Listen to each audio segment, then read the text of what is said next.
ẹ káalẹ́ sà. ms kọ́kọ́ béèrè lọ́wọ́ kó sọmọ Yorùbá ni wọ́n. Ok, ẹ máa béèrè. Ẹ káalẹ́ sà. Rasaq Taofeek so orúkọ méjèèjì bí orúkọ sọmọ Yorùbá ni. ọmọ Yorùbá ni mí. All right, kí lẹ fẹ́ bá wa sọ sà? mo rò pé lọ́rọ̀ kan tẹ́fẹ́ mo rò pé ní béèrè mi tẹ́fẹ́ béèrè àtọ̀sọ́mọ Yorùbá ni mí ni. ẹ̀yin lẹ pè wọlé àti mọ̀ nǹkan tẹ fẹ́ bá wa sọ àkànníkà nígbà yìí tí sọpọ̀ ọmọ Yorùbá ni torí nǹkan tá à ń ṣe ń bí àwọn. tí Muslim ni yín. ẹ máa bé tó bọ̀ káwọ́ bóyá ní béèrè lọ́wọ́ yín. tí Muslim ni yín tí Muslim ni yín. lágbára Ọlọ́run. kí ló dé tí Muhammadu oníyẹ òun àti bàbá òun wà nùnà. ṣé ń gbọ́. ẹ tún sọ lẹ́ẹ̀kan sí. ẹnìkan lọ béèrè lọ́wọ́ Muhammadu pé ipò wo ni ìyá òun àti bàbá òun wà. Muhammadu wà ń sọ fún pé ìyá òun àti bàbá òun gan inú nọ́nà wà níwájú Allah. So ìkan tá a fẹ́ béèrè lọ́wọ́ yín ni pé ẹ̀ ń tẹ̀lé Muhammadu báyìí báwo ló ṣe fẹ́ gbà yín lẹ̀ ẹni tí ó lè gbà yá àti bàbá ẹ̀ lẹ́nu sọ̀rọ̀ báwo ló ti fẹ́ gbẹ̀yìn tẹ̀ ń ṣe kọ́lọ̀ rẹ̀ tẹ̀ gbédè rẹ̀ tẹ̀ ń ṣe ìran rẹ̀ báwo ló ti fẹ́ gbà yín là. ó simple. Ok, so Muhammadu àfi bàbá àti ìyá ẹ̀ lẹ́nu ná àwa lọ gba ẹ̀yìn kúrò mẹ́ẹ̀. Orí pé ó nífẹ̀ẹ́ yìí. àti ìṣòro sọ fún mi pé Muhammadu. hello. kí ni ẹ̀rí yín ẹ̀rí kí lẹ rí níbo lẹ ti kà á wípé ìyá tó bí àti bàbá ẹ̀ inú náà ni wọ́n wà. ká tó gbébi tó ti sọ bẹ́ẹ̀ jáde ms ẹ bá wọn kọ́kọ́ play program àfa yẹn kẹsọ ẹ̀ so ìkan nínú àwọn ẹgbẹ̀rún kan àwọn ganusi nílẹ̀ Yorùbá òun ló sọ jáde àwa ti mọ̀ tipẹ́ tá a sì máa ń kà bíbà yìí dáadáa but ìkan nínú àwọn àfa ẹni sùúrù tó ń koyín lẹ́rú fún Sáúdí òun gangan tó wà ti ganusi báyìí òun gangan ti sọ bẹ́ẹ̀ pé Muhammadu bàbá Muhammadu àti ìyá Muhammadu àti Abubakar wọ́n wà níwájú Allah tí wọ́n ń ráre tí wọ́n ń lálàṣe tálà ń fojú wọn yí Allah ń fojú wọn gbolẹ̀ Muhammadu ọ̀dẹ̀rí kankan ṣe sí ẹ̀yin tẹ́ wá ń tẹ̀lé Muhammadu ẹ̀ ń ṣe ìran rẹ̀ ẹ̀ ń ṣe ìyá ẹ̀ ń ṣe bí ẹ̀ ń ṣoore fún rí kò mọ̀ yín rí Muhammadu tẹ́ wá ń tẹ̀lé ìkòwò lè gbà yá àti bàbá ẹ̀ lẹ́nu ṣòro báwo ló ti fẹ́ gbẹ̀yìn tẹ́ ń tẹ̀lé lẹ̀. ẹ ṣe mo ti gbọ́ bèrè mo fẹ́ wo evidence tí ẹ fẹ́ sọ bọ̀ èmi náà ní question kan tí mo fẹ́ béèrè. no ok ms ẹ bá wọn play video yẹn. ok ẹ wọn play ẹ show rẹ. tí ms ò bá tí ì rí fídíò yẹn wọn máa wà ná. ẹ no a kì í sọ̀rọ̀ méjì papọ̀ lẹ́ẹ̀kan náà ẹ bá yẹ kí eléyìí náà. ọba àti bẹ́ẹ̀ bá ìsàkùn ti sọ́fà lọ́wọ́ ọba tó bí àdébí ọwọ́ àti bá ìsàkùn ti sẹ́kìnì ti sọ́fà lọ́wọ́ àbútọ́ níbù tó sànú ànábì tọ́jú pé òun ní máa ń ṣòro fún àwọn kẹfẹ́ nífà ànábì tí máa ń fún jẹ tí ń fún mu ìbẹ̀ nígbà ìsàkùn inú náà lọ́wọ́ Àbújá ẹgbẹ́ bàbá ànábì ìbẹ̀ nígbà ìsàkùn òun náà bẹ́ẹ̀ ìbẹ̀ nínú ìnira ni. ó dàbí pé ti gbọ́ yí báyìí ms stop ẹ̀ wọ́n ti gbọ́ báyìí. nǹkan tó máa ń fọ́ ní báwọn àfáà ìṣe máa ń sọ̀rọ̀ confidently bíi pé wọ́n mọ ibi tó wà yẹn inú bí báyìí lọ́ wà. àwọn dìdìrín tí wọ́n rojọ́ fún ni wọn ò lè béèrè. ọpọlọ wọn ti lọ. ìgbà tẹ̀lé Muhammadu tó ní àlùjànnà kan bẹ́ẹ̀bì kan náà kan bẹ́ẹ̀bì kan tààlà ẹni sùúrù brother Taofeek ẹni sùúrù. ọmọ Yorùbá tàtà ojúlówó ọmọ Yorùbá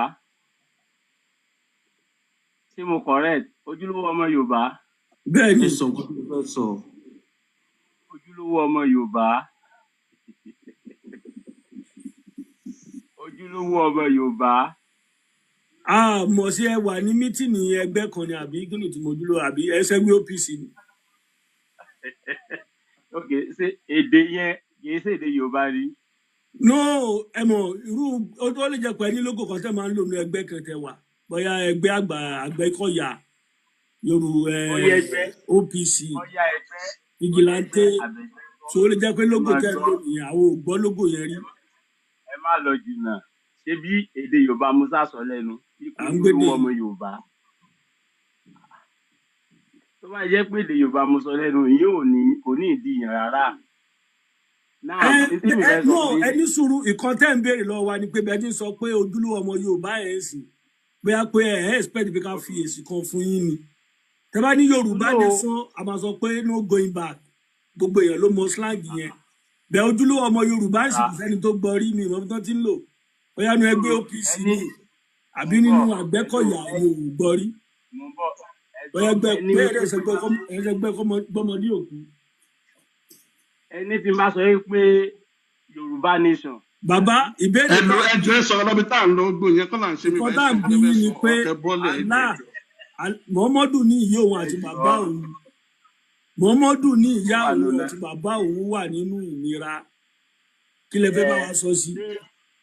sẹ́yìn fẹ́ lọ mú ìyá rẹ̀ àti bàbá rẹ̀ kúrò no lórí ẹ̀yin tẹ́ bá jọmọ Yorùbá ẹ̀yin làwa ń ṣe prógrámù fún ipe afọ́jú kí ni ọ̀bọ̀lọ̀bọ̀ sọ̀rọ̀ afọ́jú kí ni ìtumọ̀ Muhammadu Yorùbá nation afọ́jú ni kọ̀mọ́bi tí ń lọ kọ̀mọ́bi tí ń bọ̀ wá kí ni ẹ̀yin tẹ́ ẹ wá ìtumọ̀ fọ́ Yorùbá lójú ẹ wá ń tẹ̀lé afọ́ lójú Muhammadu. ẹ fi Yorùbá nation sílẹ̀ ẹ bẹ̀ẹ́ dáhùn pé ṣàtọ́ bẹ̀ lọ́wọ́ yín apá.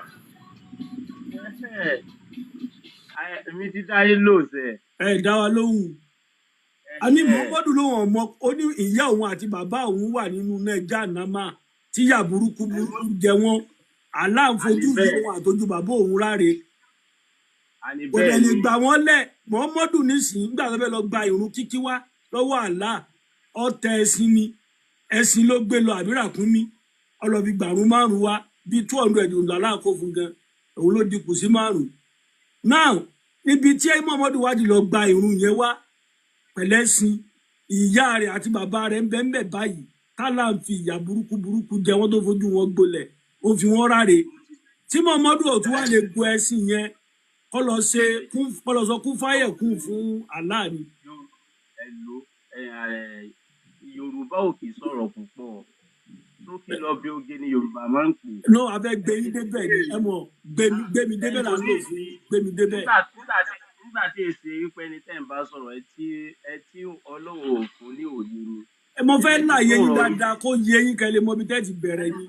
ẹ tún ti ń sọ̀rọ̀ jù àwọn àgbà lọ wọ́n bọ̀ wọ́n ní èyíkéyìí igi àgbọn ó dà ń pẹ́ ni ó dà ń pẹ́ ni ẹni yìí wá bá ṣe bẹ́ẹ̀ lórí. ní ìgbà Wọ́n kí lẹ̀ ń sọ Rasak kí náà ń sọ kí lẹ̀ ń sọ wọ́n ń wíru ẹ̀ ń wíru ẹ̀jẹ̀ ká ọ̀rọ̀ yìí sọ̀rọ̀ pọ̀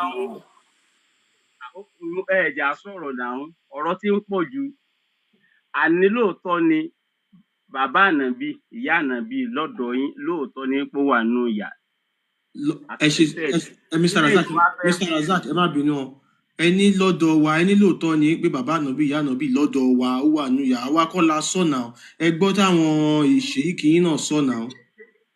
excuse me ọ̀rọ̀ ṣèyí collect is evidence for me tá a bá wá fún yín ẹ ní mú ok tá a bá fún yín reference nǹkan ẹ mú reference yẹn jáde kí n rí náà tá a bá wá fún yín reference pé bàbá ìta àwọn òbí ẹ̀ tó ń sọ yẹn wà nínú. ẹ mú jáde ẹ mú evidence yẹn jáde evidence jáde fún wa nídìí láti wé. 976B. ọyẹ ẹka ẹjẹ àgbọ oríṣiríṣi kọ́sọ́mà la máa ní àwọn kan tẹ́ bá dé fún wọn lẹ́rìí wọ́n á tún padà ní àwọn ọ̀gbẹ̀rí yẹn so ṣẹ́rí ẹ má yẹ kó bá yín lójijì. kí àlá fúnra rẹ̀ wá síbi ó máa ṣubú ms ẹ ti débẹ̀. ẹlẹ́rìí tó wà lọ́wọ́ tiwa. Abu Hurairah reported, Abu Hurairah ṣàlàyé ó ń ròyìn pé the apostle of Allah visited the grave of his mother and he Muhammadu wept. òjíṣẹ́ Allah ó lọ síbi ojú orí ìyá rẹ̀ àti bàbá rẹ̀ àwọn mọ̀lẹ́bí rẹ̀. And he wept Muhammadu wá ń ké and moved others around him to tears. Muhammadu bá ń ké gbogbo ayé wọ́n bá ń yí ká àwọn aráàlú bá ń pariwo ìkúnlẹ̀ abiyamọ Muhammadu kí ló ṣẹlẹ̀ wọ́n bá ń gbé garawa fún wọ́n fún dúrọ́ọ̀mù máa ké síbẹ̀ Muhammadu kí ló dé tó ṣe ń ké gbé wa débẹ̀ ṣàánú wa Muhammadu má kú báyìí kí ló ṣẹlẹ̀. And he said, Muhammadu bá ń wí pé I sought permission from my Lord to ha beg forgiveness for her.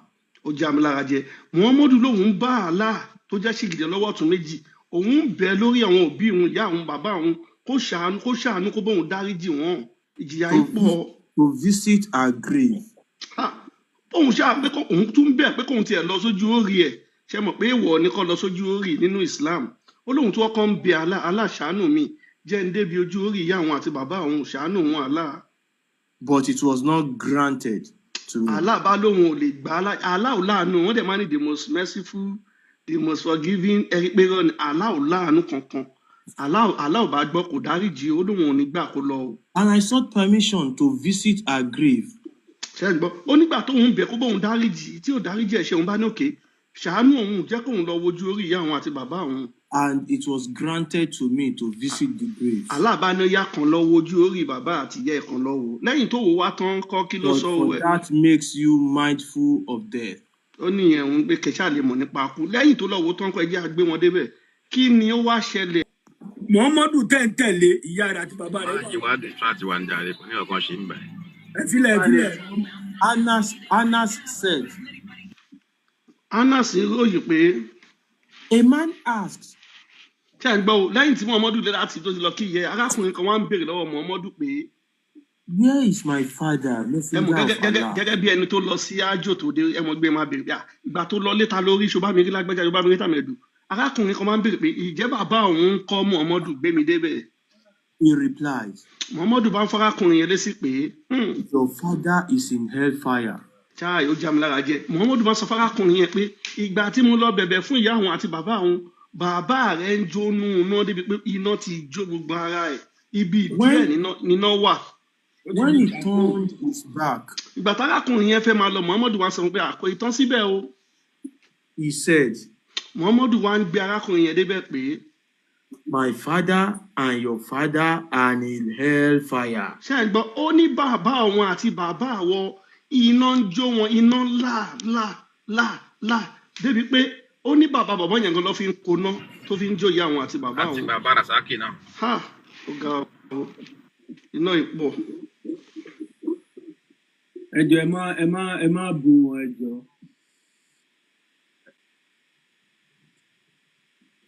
So, Mr. Razak, You said the land. Said the land. àti délé àwa là ń retí ẹ̀yin là ń retí kẹ́ sọ̀rọ̀ náà. Thank you very much. Ẹ ṣé mo dúpẹ́. Àkọ́kọ́ àkíyèsí àkọ́kọ́ tí wọ́n kọ́ fẹ́ kí gbogbo àwa tá à ń ṣètò yìí ká kọ́kọ́ kíyèsí ni pé ọ̀rọ̀ onídìí àti pọ̀. Tíyàn bá gbé fáàtì dání, tíyàn bá gbójú òtítọ́ dání, òtítọ́ tíyàn gbé dání kì í ṣe wàhálà nìyẹn fi máa ń gbé òtítọ́ kalẹ̀ pẹ̀lú rọ̀rùn ni. Ṣé rí gbogbo ń tẹ́ ẹ̀ka látòkè délẹ̀? Orí ètò ìbílẹ̀ ti ń tẹ́ ẹ̀ka gbogbo ẹ̀ mo rí. Káti ẹ̀kọ́ sọ̀rọ̀ yìí pé ẹ̀ ń pèpè sójú ọ̀nà òtítọ́. Ṣé ẹ understand? Bí nǹkan bá ṣe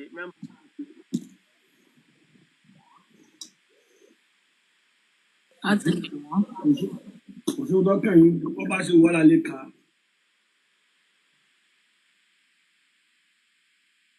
mi ò ní bó bá ti wù kọ́ lẹ ti lè kà á.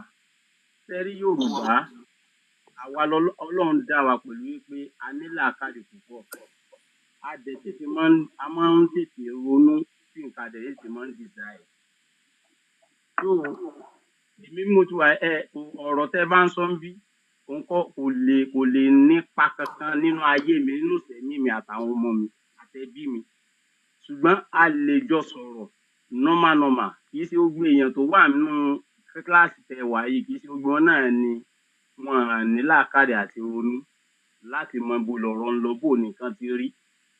Now tí nǹkan èmi kàn fẹ́ bí ń léèrè béèrè kan ẹni tó bá fẹ́ dá mi lóhùn.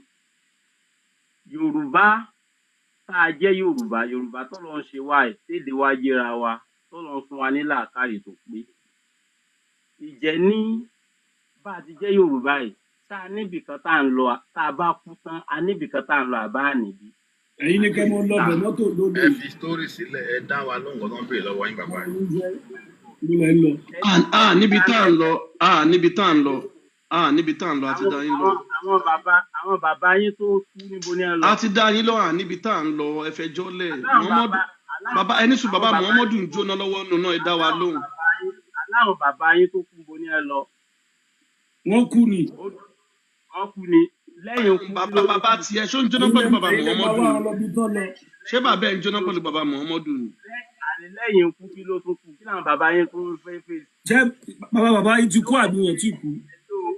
Ó sì Ẹ ti wí ń dá láti yín lóhùn, bàbá yìí ti kú àbí wọ́n wà láyé? Ẹ ní sùúrù, brother Rasaq. ẹ lọ ronú ẹ lọ mọ kí ni à ń pè ní. Brother Rasaq àwọn ọ̀fẹ́ ẹrú ẹjọ́ bí. ẹrú ò lè dá ronú ṣe bẹ́ẹ̀ ni pé Rasaq. Bàbá yìí wà láyé àbó ti kú. Tí wọn bá ti kú, ńjọ́ tán bá ti kú, kọ́lọ́hùn tí wọ́n pẹ́ kí wọ́n gbó kí wọ́n tọ́. Ẹ wá lọ ra smartphone kan. Wọ́n bá ti kú yẹn kàn ẹ máa ti ní sólà àbí kẹ́kíkì jẹnẹrétọ̀. Ẹ máa wá pàṣẹ wáyà sínú bẹ̀rẹ̀ wọn. Ẹ máa gbé sí fídíò. So ẹ bá ti sin òkú yẹn tán, ẹ kàn máa wo fídíò yẹn ni. Níbi tí bàbá yín bá ń lọ ẹ máa rí níbi kámẹ́rà yẹn. àníṣe ti ṣe fẹ́ ṣe fáwọn bàbá ti yín nìyẹn. ẹrú ní ẹ lè dá ronú ẹrú. Torí pé ẹ ń sọ̀rọ̀ bí ẹni tí ò níyàwó ńlé bí ẹni tẹ́ kún wọn ò lè kẹ́jọ ẹ sọ pé nígbà táwọn bàbá yín kú táwọn bàbá yín bá kú ń boná lọ níbo lẹ́yìn ti bá wọn pàdé. Gbogbo nǹkan tó fi kó yín lọ́pọ̀ lọ nìyẹn ẹ wò bẹ́ẹ̀ sí bóòní làákàrè débi ẹ̀yin tẹ́yìn jẹ́ Yorùbá ẹ̀ ní làákàrè débi pé kí ni ìpínlẹ̀. ẹ̀yin náà ẹ wò bẹ́ẹ̀ ṣe ronú bí ayé téèyàn bá kú ń bolè yẹn ń lọ ta ló fún yín ládírẹ́sì bẹ̀. ẹ wò ẹ bá wa já Rasaq ẹrú yìí. ẹ̀yin náà ẹ wò bàgbàlagbà ṣe ronú. kò ní nǹkan gidi tó fẹ́ sọ lẹ́nu ọpọlọ ẹ̀ ti lọ. bó ṣe wà yìí yóò níyàwó ńlé o yóò lọ́mọ o òun náà mọ̀ pé rẹ̀ ń bá lé ẹ wò bó ṣe ronú bí ayé láwọn bàbá wọn tó kún bolo ń lọ wọ́n lọ sí pẹ́tì ni. àwọn tí wọ́n ń sanwó yín ìsọmọ yín pẹ̀ mọ́ sí jẹ́. pẹ́tì náà lọ pẹ́tì. àwọn tí wọ́n ń sanwó yín ìsọmọ pẹ̀ mọ́ sẹ́ jẹ́. ó lọ sálẹ̀ èkó. ẹ bá mọ́ sẹ́ jẹ́ ọ̀tọ̀ ní bẹ́ẹ̀ ti present ẹ̀ mọ́ sẹ́ jẹ́. òpònú ni ẹ àwa táwa bí àmọ́ra rí anybody ò fẹ́ anybody lówó àwa ń ṣiṣẹ́ ilẹ̀ Yorùbá ni kó lè dáa kílẹ̀ Yorùbá lè dá kífẹ́ lè wà láàrin wa ìfẹ́ tẹ́ ẹ mú tẹ́ ẹ dàrú láàrin wa òun làwa ń ṣe kó lè padà sáàrin wa òun ní iṣẹ́ tí wọ́n ṣe. Yorùbá wo làwọn bàbá yín. Mr. Akandobole ẹ má bínú gbogbo ẹ má bínú. Mr. Rasaq family oníbẹ̀lẹ́nu ni family oníbẹ̀lẹ́nu ni. ok Mr. Rasaq Mr. Rasaq Mr. Rasaq gbogbo àwọn tẹ̀sí lọ́nà yẹn. Mr. Rasaq ṣe wà pẹ̀lú wa Mr. Rasaq ṣe wà ń bẹ̀ Mr. Rasaq. ẹ jẹ́ máa mí fún. ẹ kálẹ̀ Mr. Rasaq ṣe wà ń bẹ̀. ọmọ àlè wo ni ọmọ àlè. ẹ jọ̀ọ́ ẹ fi wọ́n lẹ̀ náà tẹ́bájọ́ jọ ń búra yín Mr. Rasaq. Mr. Rasaq.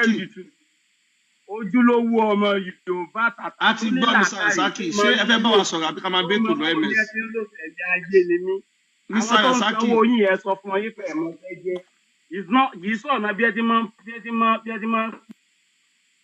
ms ẹ jẹ́ àmà bẹ́ẹ̀ tó lọ ẹni yóò. ẹ jọ̀ọ́